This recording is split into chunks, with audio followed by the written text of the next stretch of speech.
Happy Self Love Sunday. I am Tarnisha Mosaz, your vision strategist coach who comes every single Sunday so we can talk about all the ways in which we can better our best. Let me tell you something, family. And if you are here, you are my family. I am so appreciative of you, those who come every single Sunday and rock with me. And those of you who are new, welcome, welcome, welcome. Buckle up because it's about to get good. Because I'm about to share something with you that I learned this week. So if you watched last week's video, and if you didn't, let's go back and watch that. I talked about the fact that I went to the Cry Out conference and I came across this woman named Latrice Ryan. And I don't know about you, but if you see somebody that you come across and I'm like, she reminded me of me. It was like seeing my future self. I was like, oh my God, it was such a beautiful thing.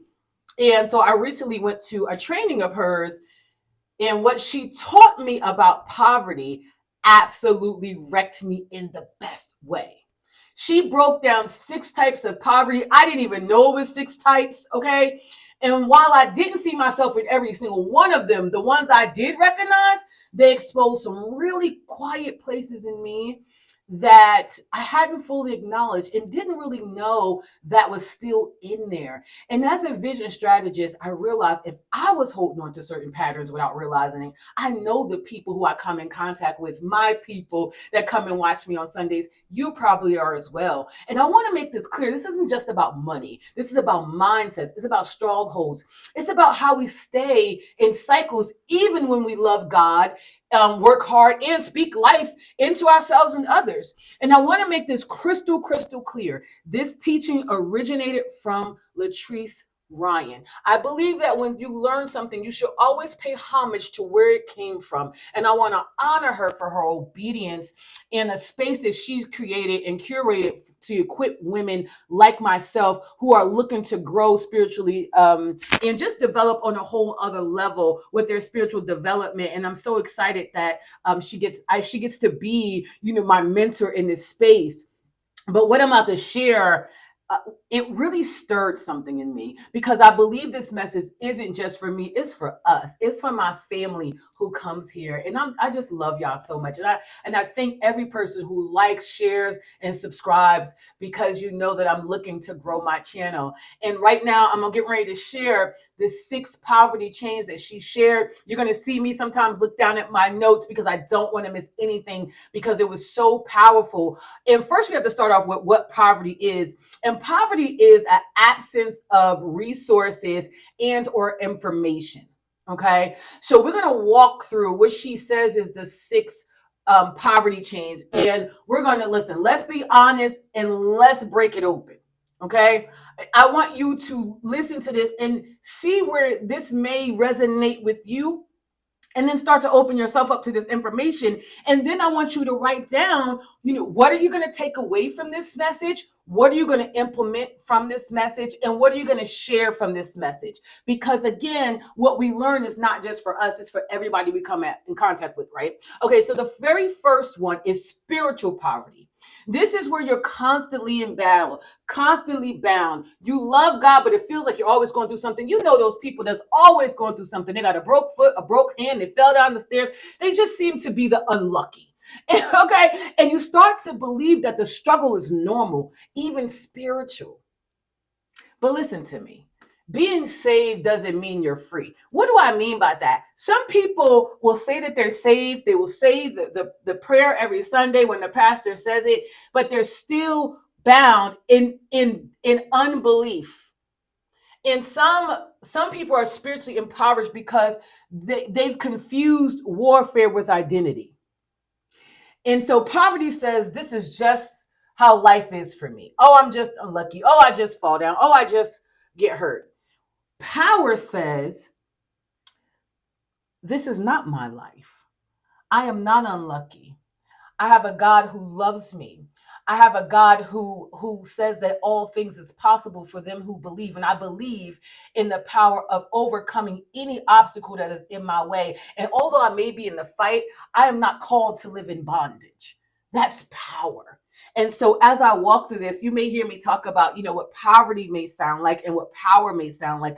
But, that's one of the things that she gave us. And she talked about the strongholds and the constantly bound by struggle.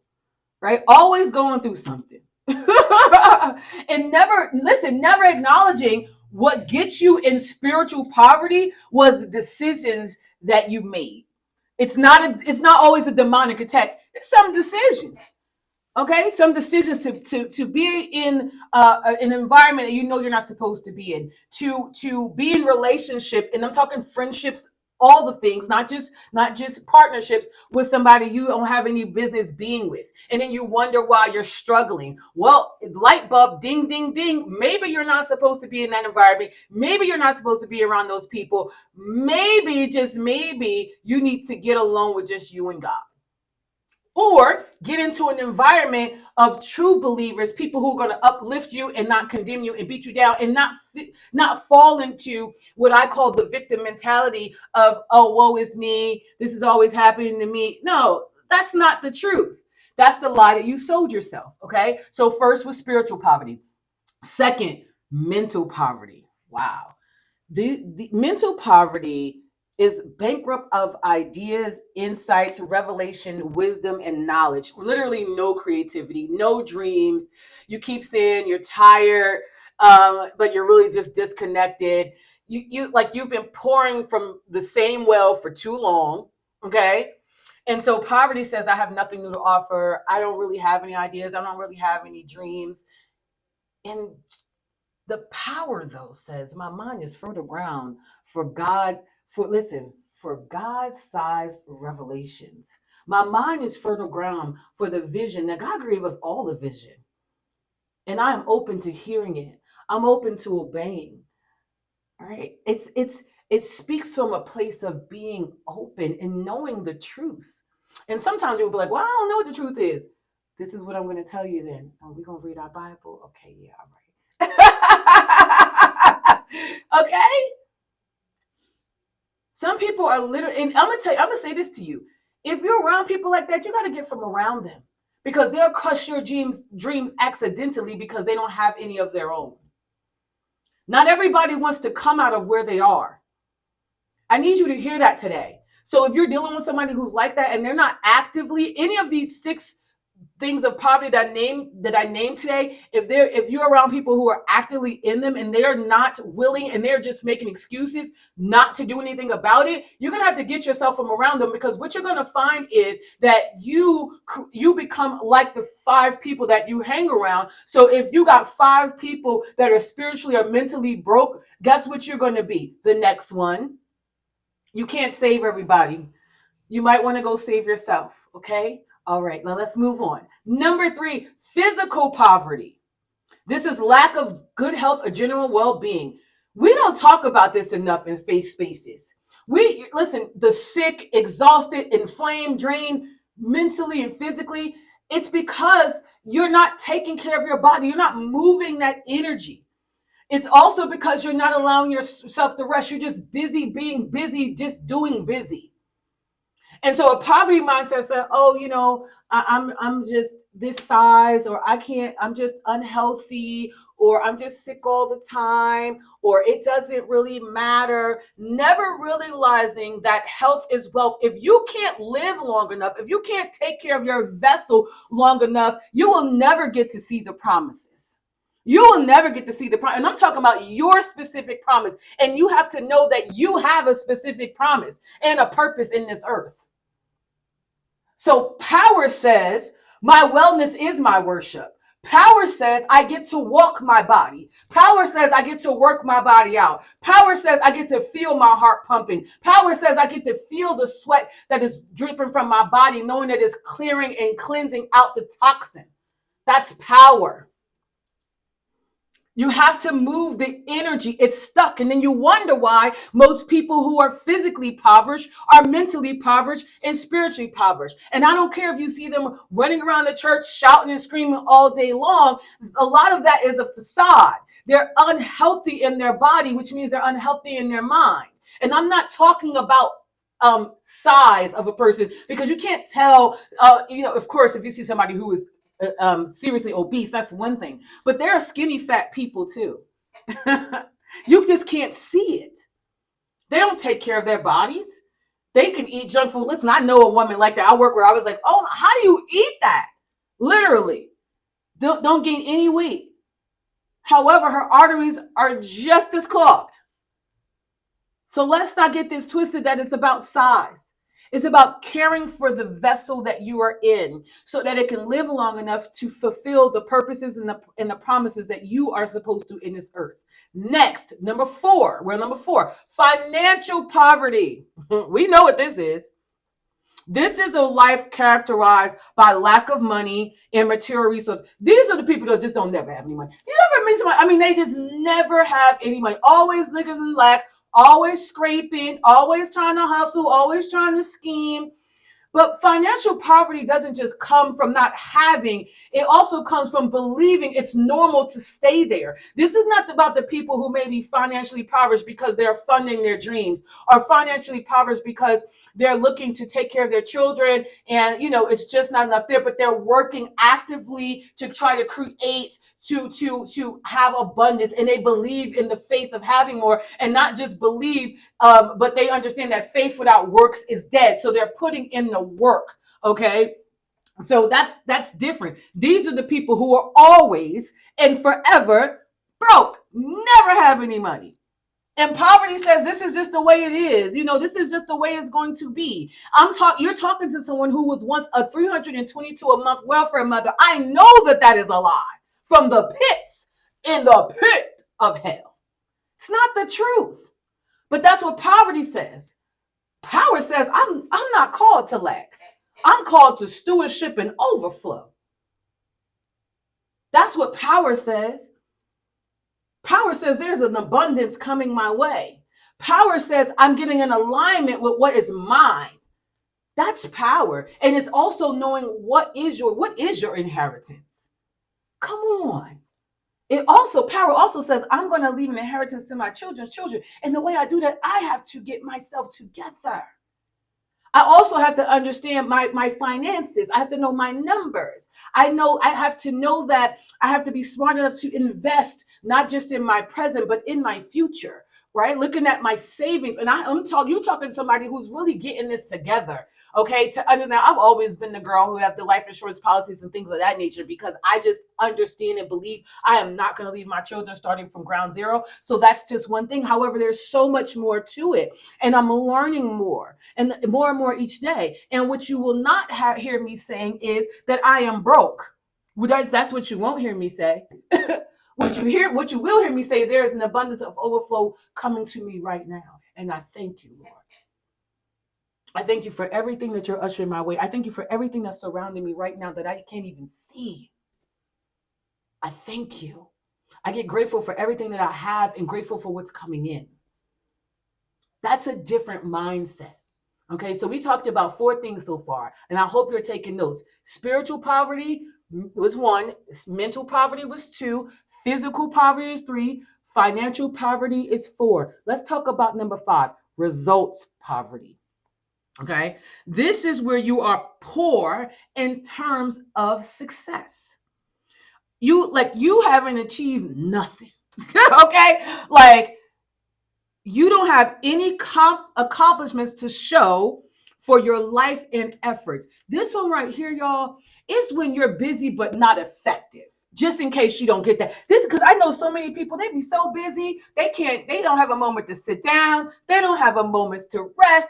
And I'm like, you that busy, you have to have millions in the bank. Come to find out, it's not there, because again, they're living in financial poverty because of their mindset poverty, and so they're not seeking the results. So they'll go out and get 2, 3, and 4 jobs, 4 and 5 jobs, and then wonder why they still don't have enough. You've worked hard, but you have no fruit to show for it. You've done everything that you think is right, but you're still behind. And the reason being is because it's not about the amount of money coming in. It's about how you shepherd it and how you steward what you have. If you just go out here and work 4 or 5 and 6 jobs, but the money is going out the window, you're ordering Amazon, you're ordering DoorDash, you're just, you're accumulating bills, you're living above your means, then guess what?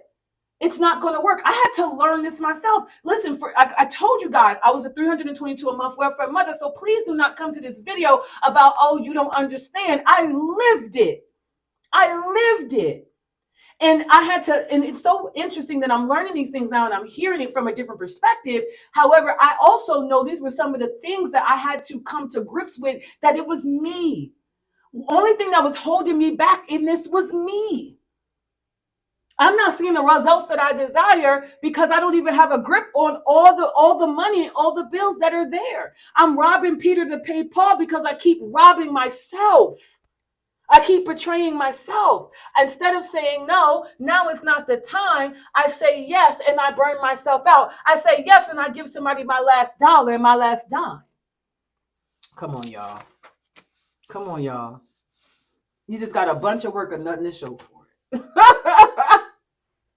Like, what? So, poverty mindset says, maybe it's just not meant for me. Power says, I'm shifting from movement to momentum. I'm shifting from being busy all the time to getting still. I am shifting from seeing everything in front of me, all of my numbers, seeing where everything is going so that I can understand how to better structure so that I can get the results that I desire. Also, the other thing in that is I writing the vision and making it plain, and then setting the goals upon that. So we wonder why we're not getting results. It's because we don't have clearly defined goals. We have even no idea what we want. Everybody just wants the money, but don't know how to get to the monies. And doing all the things and not having the monies. Okay? Because that's what people think the result is. No, there's so many other things. Okay? This could even be poverty, results in, and we're going to talk about relationships. And because number 6, guess what? Is what? Social poverty. Poor in terms of relationships, no meaningful value added in relevant relationships. You got people all around you, but nobody even sees who you are. No one who sharpens you. No one who pours back into you with power and not pity. See, iron sharpens iron. But you trying to be an axe chopping wood. And so, if you're the person who is always pouring, you have to find the places that pour into you. That's exactly why I went and got with Latrice. That's exactly why I went and found Dr. Sonia Stripling was one of the coaches, Tony Robbins, Dr. Eric Thomas. I put myself in environments, and as a result of that, I started getting those meaningful relationships. Many of you hear me talk every single week about how every single Thursday, without fail, I'm on FaceTime call. There is 6 of us. They call us the Diamond 6. Not all 6 can make it every week. However, every single week we come together. We talk about what we're working on. We're talking about what's going on in our lives. We talk about how we can be there for one another. We talk about how we can pray for one another. And we cultivate and curate that relationship. And I've met those people going into different environments. There are some people that I've met at the Cry Out Conference. I mean, like, again, value added. It's not where I'm pouring and I feel like I'm pulling. It's none of that. Why? Because I've changed the way that I look at relationships. And so poverty mindset will also have you saying, I'm used to doing it alone. I'm the strong one. What? Power says I deserve relationships that water what God planted in me. I deserve relationships that are reciprocal. I am worthy of being in value added relationships where I get the love that I so freely give, because you do, but you got to know that. So we're really going to talk about next shifting from that poverty to power, right? So now that we've named the 6, right? And so the 6, again, spiritual poverty, mental poverty, physical poverty, financial poverty, poverty, and social poverty. Now we're going to talk about moving from poverty to power. Okay. And again, I want to make this clear. This is not, you may hear a little bit of me mixing here. And this came from Latrice Ryan. Give credit where credit is due. If you ever watch someone's video and you're going to give your takeaways, you want to talk about it or you want to teach from it, give them the credit. Okay. So now that we've named the chains, let me walk you through how we break them. And so this is what she taught us. And it's what I'm walking out literally in real time with you. So number 1, you got to disagree with the lie. And poverty is a lack and a lie mindset. Poverty doesn't always start with lack. It starts with agreement. You have to agree that that I'm broke. You got to agree with that. You have to say that I don't have any money. I'll never have any money. You have to agree with I do it alone. I'm the strong one. It's I don't have nobody that I can depend on. You have to agree with that. You have to agree with not moving your body. You have to agree with that. You have to listen. You have to agree with I'm just anxious all the time. I'm depressed, and you have to come in agreement with it. And I want to give a disclaimer right here, right now. This is not talking about people who have active diagnosis of depression and or anxiety. This is not geared towards you. I'm talking about the people who self-diagnose themselves and has never walked themselves into a therapy office and or coach office and just come into agreement with something because they think that's them, but they have no idea because it fits them to sit in that comfort zone of thinking something without actually doing something about it. Okay. And so I want you to know that whatever you agree with, you give power to. I'm just always tired, I have to do it like that. It's always hard for me. You come into agreement with whatever comes out of your mouth. And I'm here to tell you that you can decide right here, right now, no more. I am breaking that. I am no longer in agreement with spiritual poverty. I can build a firm foundation with God. I am no longer in mental poverty. I can get the mental health care that I need to. I can no longer be in physical poverty. I'm gonna start moving my body. And let me tell you something. This is like pieces of a puzzle. When you start to move one thing, other things are just going to follow.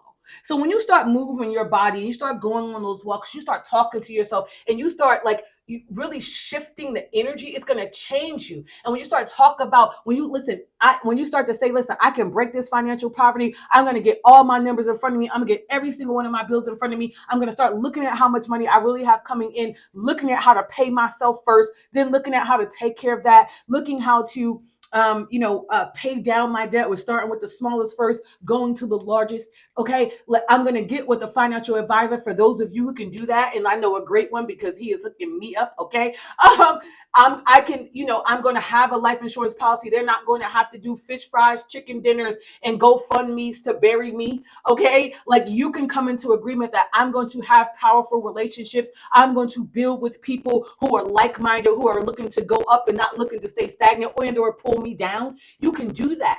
Okay, but you got to come into agreement right now today. You have to break that contract. You have to disagree with the lie. If you don't disagree with the lie, guess what? That's going to become your truth. Okay, so that's step one. Step two, you got to change your language. I did a video years back, and I talked about change your language, change your life. Your words frame your world. You have to change about how you speak about your life.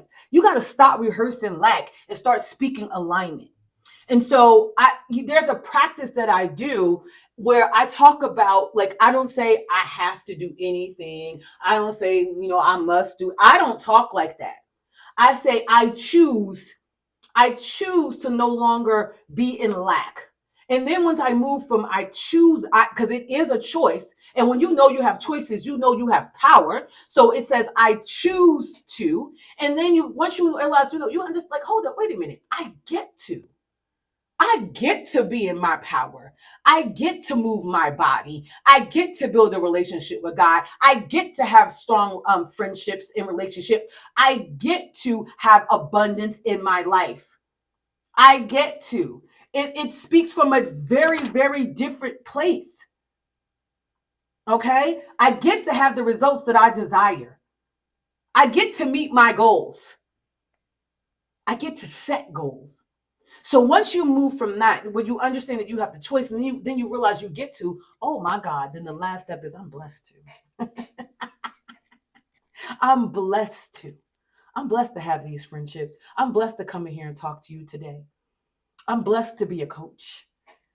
I'm blessed to work in my community, 1% Nation. I'm blessed to be around the thought leaders that are in my community that are growing every single day. I'm blessed to be a part of their journey. I'm blessed to speak life into myself and then into others because I give from overflow and not from anything that is within me. Everybody only gets my overflow. They will never get what's inside of my cup, because I learned to rewire my language and love myself enough to be accountable for my full life. And when you learn that you are accountable for your full life, then you will learn that you're a CEO of your life. And that means that you hire and fire accordingly.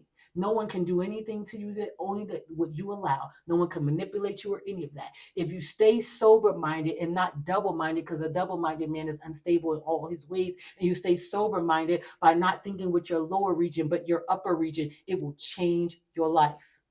And so stop saying that I have to do something. I must. No, you don't. You don't have to do anything but stay whoever you are and die. But when you realize that you have a choice, and you realize that you get to, and you realize you're blessed to, it changes your life.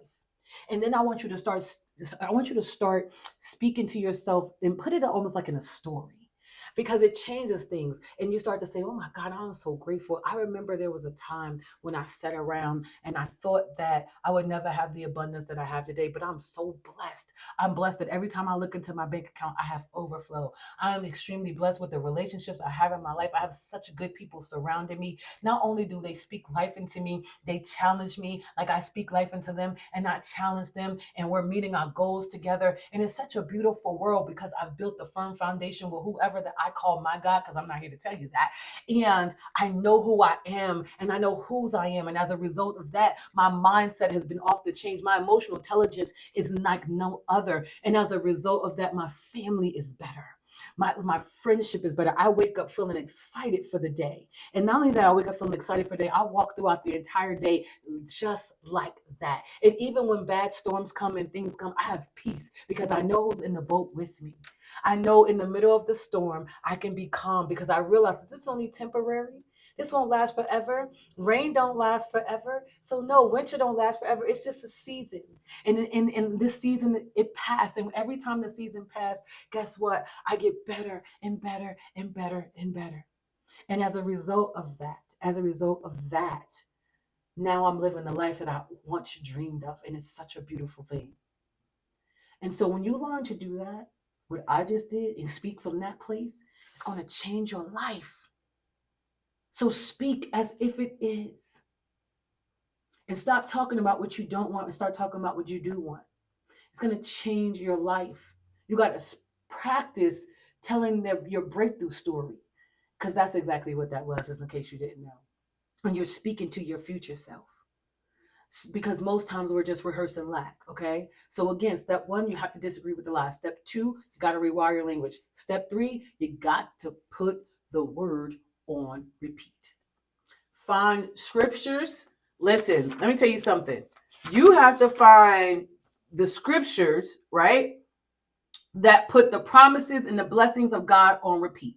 Again, whoever you serve, not here to tell you that. You have to find some scriptures. Ephesians 3:20, John 10:10, Psalm 23 and 5. This is what she gave us. I'm just giving you what she gave me. Philippians 4:19, Proverbs 3:10. Okay, Psalms 38 and 36 and 8, Psalm 18:37.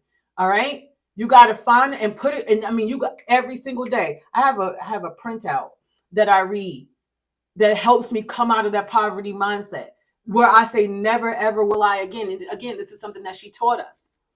Okay. You have to affirm yourself with the truth.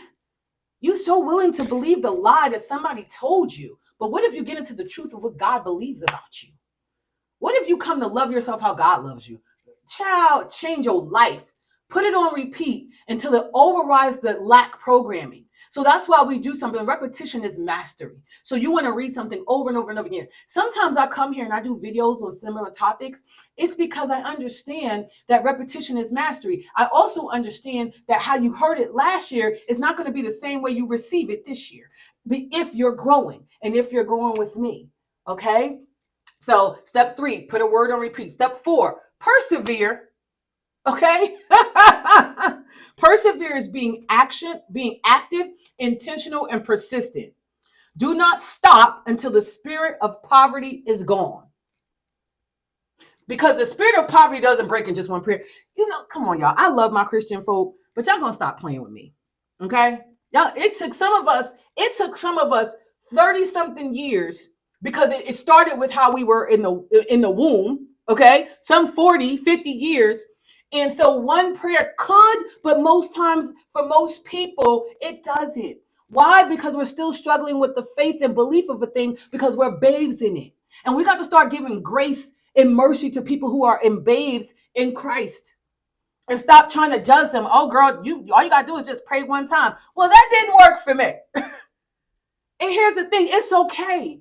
The most important thing is that you keep going until it becomes ingrained in your system. You got to get it in your nervous system until it breaks the discipline, breaks through discipline and belief.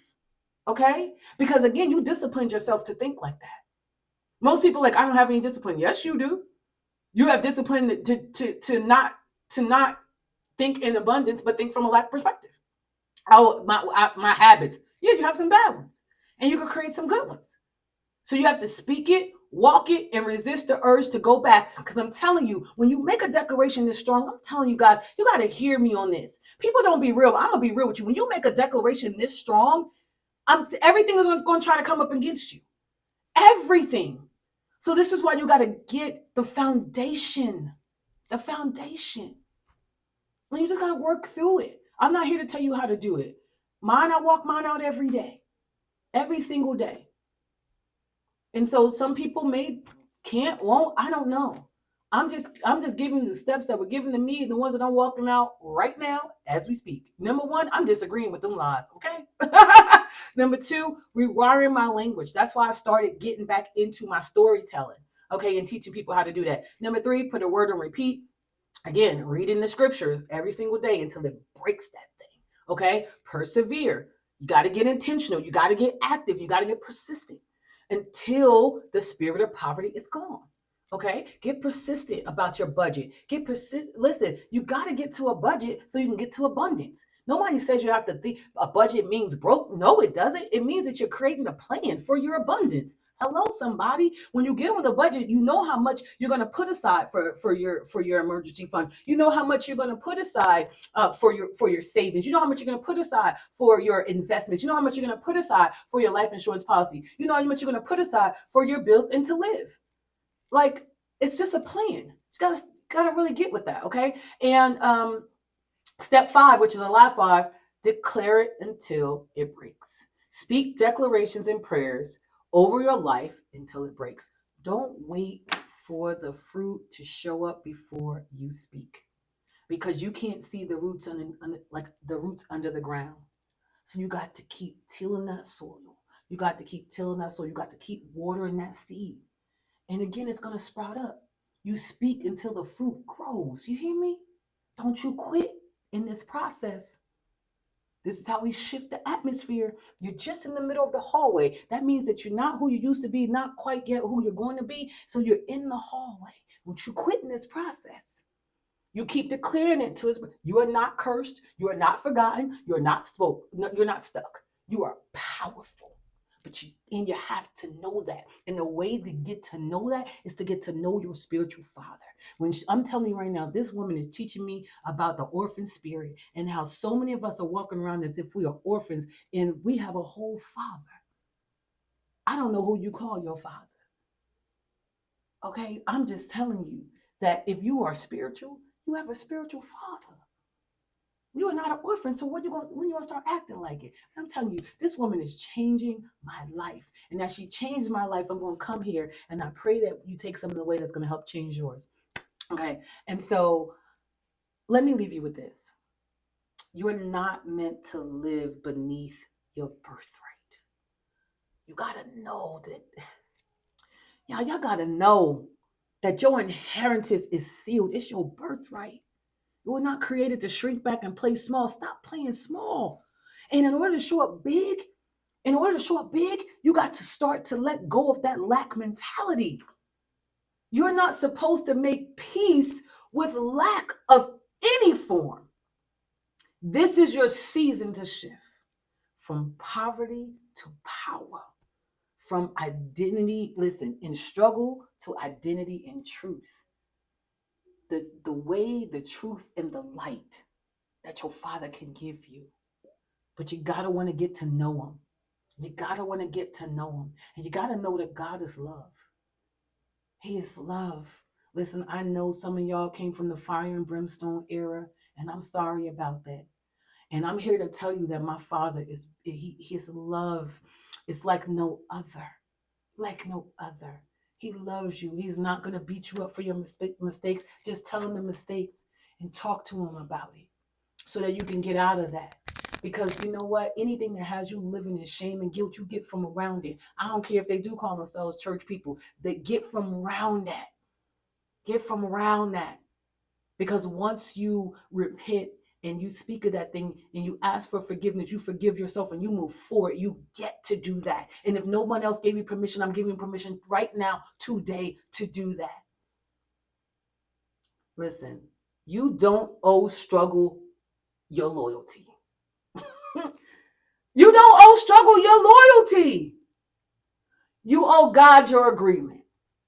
That's going to be my mic drop for y'all. That's going to be my mic drop. Listen, I love you. I appreciate you so much for listening. Please like this video. Share with someone who is unknowingly, because sometimes we don't know, living in a spirit, in spiritual or mental poverty.